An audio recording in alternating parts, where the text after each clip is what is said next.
They ordered her to open the urn, said it might be a weapon, then dropped it, scattering ashes across the marble. What they didn't know? She was the highest-ranking officer in that cemetery. The morning air at Arlington was unusually still. Dew clung to the edges of the marble stones, as if the earth itself were holding its breath. Rows of white headstones stood in silence, perfect symmetry stretching in every direction. This wasn't just a cemetery. It was a sacred archive of sacrifice. A black SUV pulled up slowly at the ceremonial entrance. No escort, no sirens. The door opened and a woman stepped out. Early 50s, short-cropped silver hair, dark gray blazer, black slacks. In her hands, a mahogany urn, held with the kind of reverence you'd reserve for something far heavier than ash. Her name was Elise Monroe. She wasn't in uniform. There were no medals pinned to her chest, no rank displayed, just a simple black band on her left sleeve. To the casual onlooker, she could have been a widow, a friend, a civilian paying respects. But that morning, she wasn't there to grieve in silence. She was there to carry out a promise. 16 years ago, Elise had served in Kandahar with Colonel Marcus Harlan, the man whose ashes she now held. They had led side by side through ambushes, bloodbaths, and all the unspeakable grays between orders and humanity. Elise once carried Harlan on her back through 2 kilometers of fire after a convoy was hit. He bled out in her arms, but survived that night. Not many did. 5 years later, he saved an entire unit by shielding a young recruit during an unexpected blast. He didn't make it that time. They had called it a heroic end, but Elise called it unfinished. Before his final mission, Harlan wrote one last letter to his family and gave it to a chaplain. Inside it, a single request. If I fall, let Elise bring me home. Today, she was doing just that. She approached the checkpoint alone. The ceremonial guard nodded. But as she stepped closer, a second voice interrupted. "Ma'am, I'm gonna need you to stop right there." The voice belonged to Captain Robert Hasker, one of the security coordinators appointed to oversee the ceremony. Mid-40s, crew-cut combat boots, a little too polished for a man who hadn't seen combat in over a decade. Elise paused. "I'm here on official orders," she said calmly. "Special authorization. Monroe. Elise." Hasker didn't glance at her documents. His eyes were locked on the urn. "What's in the box?" Elise's tone remained composed. "Colonel Harlan. Ashes. I'm carrying them for the ceremony." "You got ID?" She produced a small badge, nothing flashy, just a sealed military credential with encrypted clearance. He snatched it, barely looked, then scoffed. "Prince job's not bad. Who signed off on this?" "I was cleared directly through Joint Command. Page 6 of the program." He didn't check the program. Instead, he reached for his comms. Behind her, James Porter, a civilian photographer hired by the Department of Defense to document the ceremony, watched silently. His camera was rolling, not by accident, but instinct. Something felt off. 2 younger soldiers at the side gate whispered between themselves. "Should we?" she said. "Joint Command." "He's not listening." But no one moved. Hasker made a small motion. Another officer approached with a portable scanner. Elise frowned. "You're out of line. This isn't protocol." "You know what else isn't protocol?" Hasker sneered. "Walking in here with a sealed container and no uniform. Open it." Elise gripped the urn. "This is a human being. So is every terrorist we've lost to. Open it now." At that moment, James Porter zoomed in slightly, not to capture drama, but to protect detail. Elise refused, and when she did, 2 officers stepped forward. Hands grabbed her shoulders. One knocked the urn from her grasp. It hit the ground. The lid cracked, and the ashes of Marcus Harlan, war hero, father of 2, were scattered across the marble of Section 60. People gasped. One elderly widow dropped the flower she was holding. A young lieutenant turned away. Hasker didn't blink. "Now you've made it suspicious," he muttered. "You're coming with us." Elise knelt, not in fear, but in mourning. She gathered what she could. Her voice was quiet. "You just stepped on someone better than all of us." But the cuffs still clicked, and the woman no one recognized was led away from the ceremony as silence fell heavy over the fallen. The room where they took her wasn't a room at all, just a corner behind the ceremonial building, flanked by concrete and shadows. Elise's hands were cuffed tight behind her back, fingers swelling from the pressure. The urn lay shattered on the marble behind them, its ashes left untouched. Captain Hasker paced slowly, savoring his authority like it had a flavor. "You know," he said, voice low, "people like you usually show more gratitude at military funerals. Considering you're allowed on the premises." "I didn't need to be allowed," Elise said quietly. "I was sent." That only seemed to amuse him. "Oh, I'm sure you were." "Sent by what, one of those DEII outreach programs? Always trying to squeeze diversity into uniform?" He took a step closer, boots scraping concrete. "Let me guess. Civilian consultant, right? Got a nice little paycheck from some Pentagon side project? They throw you in here to represent something?" She didn't answer. He leaned down, voice dropping. "You're not the face of honor, lady. You're a diversity token with a laminated badge. And that man you claim to carry? I knew Harlan. He wouldn't have picked someone like you." Behind them, a young Marine named Fletcher stood post at the edge of the wall, barely 20. His knuckles whitened on the strap of his rifle, eyes darting between Elise and the captain. He wanted to say something, but he didn't. James Porter, standing at a discreet distance with his camera bag still slung over his shoulder, caught it all. He wasn't supposed to film this. The program said only the ceremony.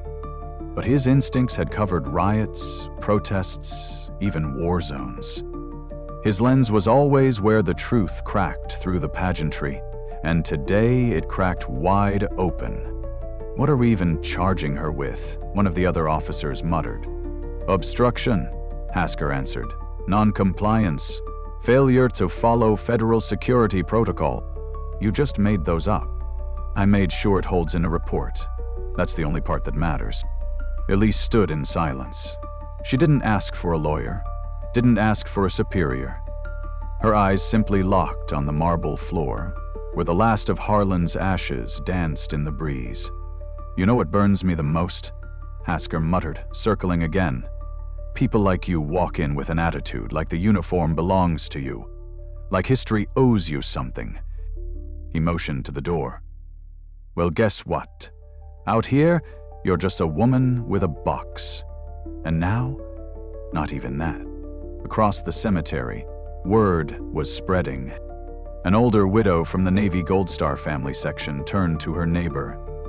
"They arrested someone? What for?" Another man, a former SEAL, stepped closer to the edge of the ceremony. "Who's the woman they took away? Why is the photographer still filming?" A ripple spread among the crowd. A few cell phones lifted, slowly, subtly, just enough to catch the scene from a distance.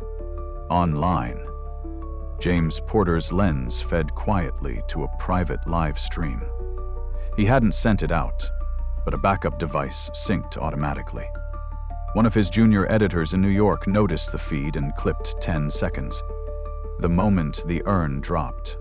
The moment Elise said, "You just stepped on someone better than all of us." The moment the cuffs clicked. That 10-second clip was uploaded to a dormant military photo archive account, then picked up by a Reddit thread titled, "Did anyone else just see this happen at Arlington?" In 37 minutes, it crossed 1.2 million views. Hashtags began to appear. Funeral arrest. Oh, who was she? ashes on marble, and finally, return her name. Back in the holding space, Elise was forced to kneel against the wall. An officer pulled off her blazer, claiming it needed to be checked for concealed devices. Another began photographing her badge, front and back, as if it were a fake. "Face the wall," someone barked. She didn't move. I said, but before he could finish, a notification beeped across his phone. Another officer's radio clicked on. Static, then a pause.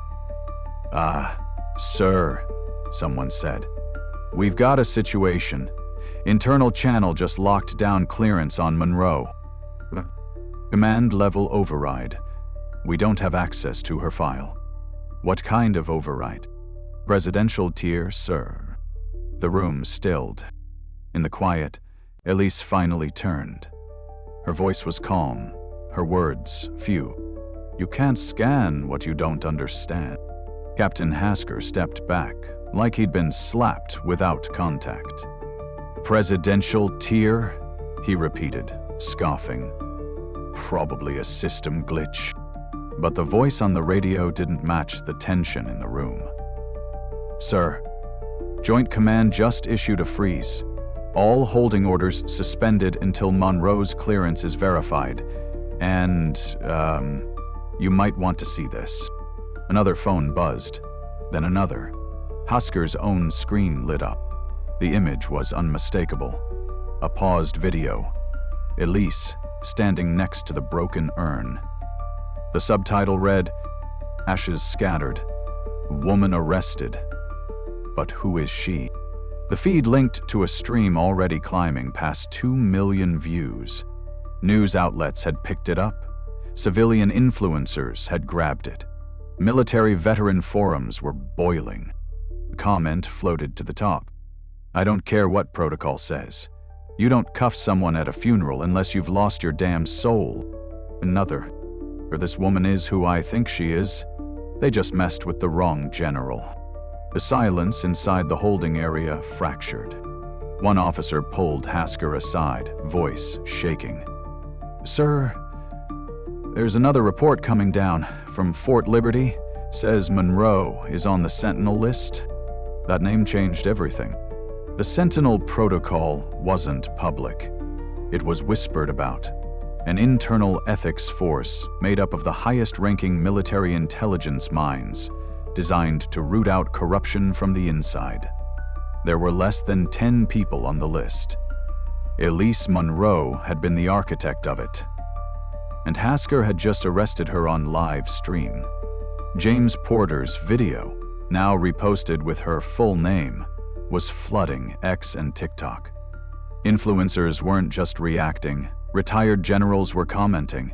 Former Joint Chiefs were posting images with black ribbons and a single word: Elise. Back inside the room, Elise sat quietly. Her cuffs were still on. Her breathing was slow. But her presence had shifted. It no longer asked for recognition. It demanded reckoning. Hasker tried to recover. Look, I didn't know who she was." "You didn't ask," said Officer Kimball from the back. Hasker turned on him. "Watch your mouth, Corporal." Kimball didn't flinch. "No, sir, I watched you. You stepped on a fallen officer's remains and mocked her for protecting them." Elise finally spoke, her voice razor-sharp but soft. "Tell me, Captain, what rank would have been enough to stop you? What color would I need to be seen?" Hasker said nothing. Outside the door, a ripple had turned into a wave. News vans began parking along the cemetery fence. Security tried to hold them back, but the truth was already outside the gates. Inside, Officer Kimball received a message on his comms. He turned pale, then looked at Elise. "Ma'am, Joint Command requests direct re-identification. They've authorized full uniform restoration. They said you're to report in immediately." Elise stood, slowly. The cuffs stayed on. "Remove them," Kimball said, voice stronger this time.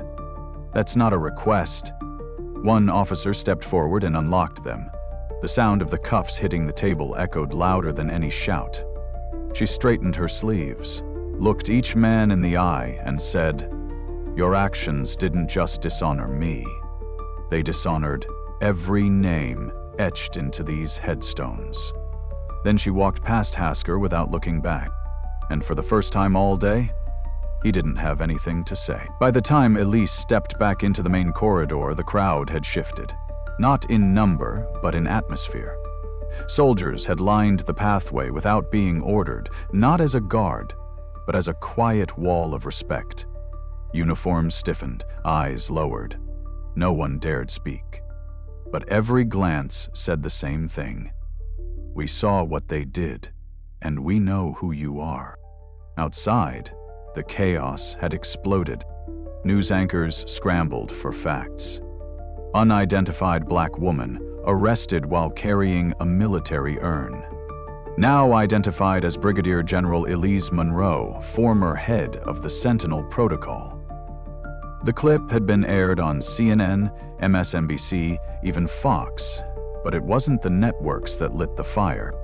It was the vets. On TikTok, a retired master sergeant, white, Texan, mid-60s, looked straight into the camera and said, "I served under Monroe in A8. She doesn't need your apology. She needs your silence when they pin that star on her casket someday. But today, say her name." This video alone hit 12 million views in 5 hours. Twitter flooded with the hashtag, General Monroe, funeral justice, ashes don't lie. The clip of Hasker sneering, demanding to open the urn, stomping near the ashes. That was slowed down frame by frame, dissected by veterans, activists, and ordinary citizens alike. One viral remix matched the sound of the urn hitting the floor. With a national anthem drop, the caption read, "This is what honor looks like when it's silenced." But not anymore. At Joint Command Headquarters, 3 floors above protocol, General Ruth Wallace, a 4-star commanding officer, reviewed the footage in silence. She didn't need explanations. She didn't need context. She had served with Monroe during the Fallujah evacuations. When the feed ended, she turned to her aide. "Activate full override. Prepare Monroe's Class A insignia. And submit the motion to rename Fort Liberty's West Wing." The aide blinked. "Rename it to what, ma'am?" She looked at him like he should have known already. "Monroe Hall." Back at Arlington, a black SUV pulled up again, this time with full escort. Aides stepped out first, including one from the Secretary of Defense's office. Elise was handed her full-dress uniform, crisp and restored. Her ribbons, her stars, her command bar. They belonged to her all along. She just never wore them until she had something to say. She changed in silence, and when she walked back onto the marble, ashes still faintly marking the floor, everyone stood. Everyone. Civilians, military brass, even Hasker, now in handcuffs at the side, tried to avert his eyes, but failed. Elise addressed no one in particular. Her voice wasn't loud, but it reached. "Colonel Marcus Harlan served 32 years, 2 wars, and left behind a family that deserved a funeral worthy of his sacrifice. I came to honor him, and I was dishonored in return. But this," she glanced at the sky, then the headstones, "this ground will not remember me for being arrested. It will remember that I stood." She paused. "And when I stand, I carry every name you tried to silence with me." She saluted. A dozen others followed, even some who had once stayed silent. The military tribunal met within 48 hours. Robert Hasker was charged with obstruction, conduct unbecoming of an officer, and racial misconduct under the Armed Forces Equal Dignity Act. His defense tried to argue confusion, unclear ID, miscommunication. But the moment that ended the hearing wasn't legal. It was when Elise walked into the courtroom, not as a witness, but as a ranking officer. She stood across from Haskin, looked him in the eye, and said, "You said Harlan would never pick someone like me to carry his ashes. But he did. He wrote it down, and now the whole world's read it. So let me ask you this. Who are you carrying?" No one answered. The tribunal issued a ruling within the hour. Dishonorable discharge, loss of pension, lifetime bar from federal service, immediate detainment. The military does not always move quickly, but when it does, it doesn't blink. As news of the tribunal ruling broke, reactions came in waves. From headlines to hashtags to heartbroken veterans. Commentators called it the fastest fall from authority in recent military memory. But for those watching closely, it wasn't the speed of justice that struck them. It was its clarity. No appeals, no negotiations, just silence. As the military let the consequences speak louder than any apology could. But the fallout didn't stop with Hasker. Hours later, an archived message surfaced, leaked by a former aide to the Arlington security office.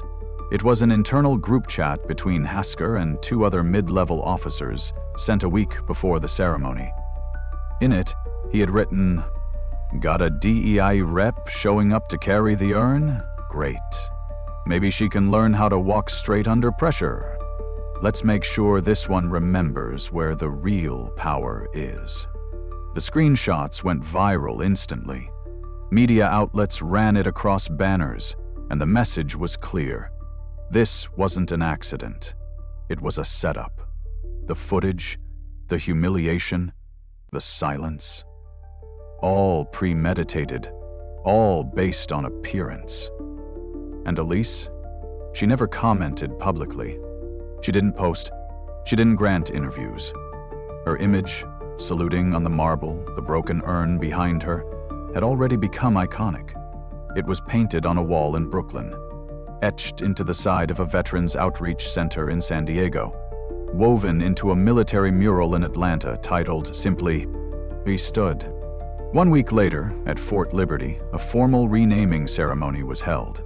Hundreds attended, thousands watched online, and as the new plaque was unveiled, Holla Hall. A young girl around 11 stepped onto the stage. She was the granddaughter of Colonel Marcus Harlan. In her hand, she held a small, sealed urn. She looked up at Elise, now back in her formal blues, standing tall beside General Ruth Wallace and members of Congress. The girl asked, softly, "May I give this to you?" Elise knelt. She took the urn, both hands steady. "What's in it?" she asked. The girl smiled. "It's not real. Just something Grandma wanted me to give you. She said you brought Grandpa home. So this one's for you, in case one day someone forgets to." Elise blinked, once. And that was all. No tears, just the weight of memory. She stood, holding the urn, and whispered, "I never forget." That night, the Pentagon released its final statement. Honor is not just a word we inscribe on stone.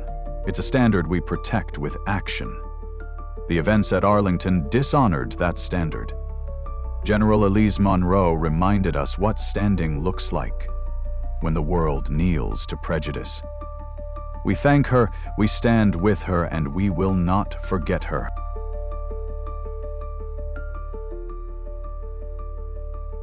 Weeks passed, but the echoes didn't fade.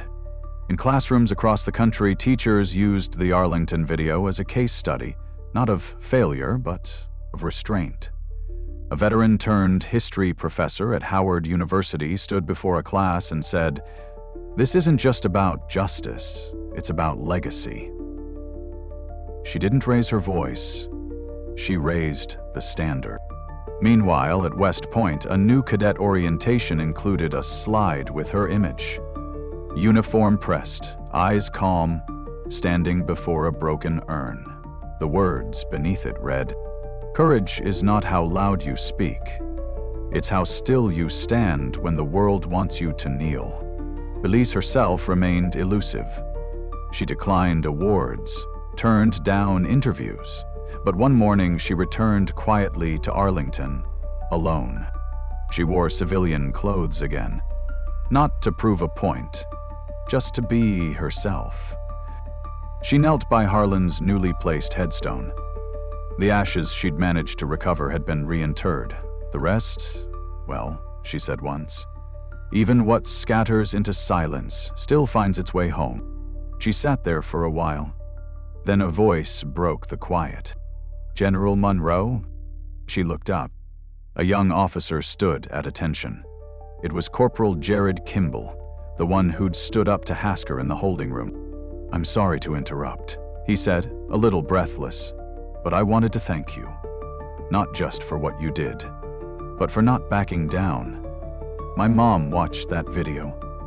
She said for the first time, she understood why I wanted to serve."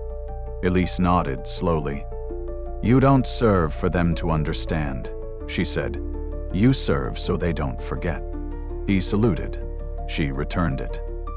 The motion was slower, heavier, but precise. There was no pain in it now, only peace. Later that month, Hasker's trial moved into public proceedings. Cameras weren't allowed, but transcripts leaked quickly. He showed no remorse, blamed fog of protocol and unclear chain of command. But something unexpected happened. One of the other officers who'd stood beside him during the urn incident submitted a letter of resignation and a statement. It read, in part, "I didn't speak up that day. I should have. I saw what was happening. I saw her face. I knew it was wrong. But I stayed silent because I thought following orders meant loyalty. Now I know. It means knowing when to disobey." That letter made headlines. Military families reposted it. News anchors read it aloud. A national conversation began, not just about justice, but about accountability, about watching, and about speaking. In the final scene of that chapter, a folded flag was placed in a glass box in the Pentagon's Hall of Remembrance. Not for someone fallen in war, but for someone who had been nearly erased by silence. The placard beneath it simply read, "This flag flew over Arlington the day a woman stood, so the nation would too." A month later, a woman in Dallas logged onto her computer and watched the clip for the first time. She wasn't political.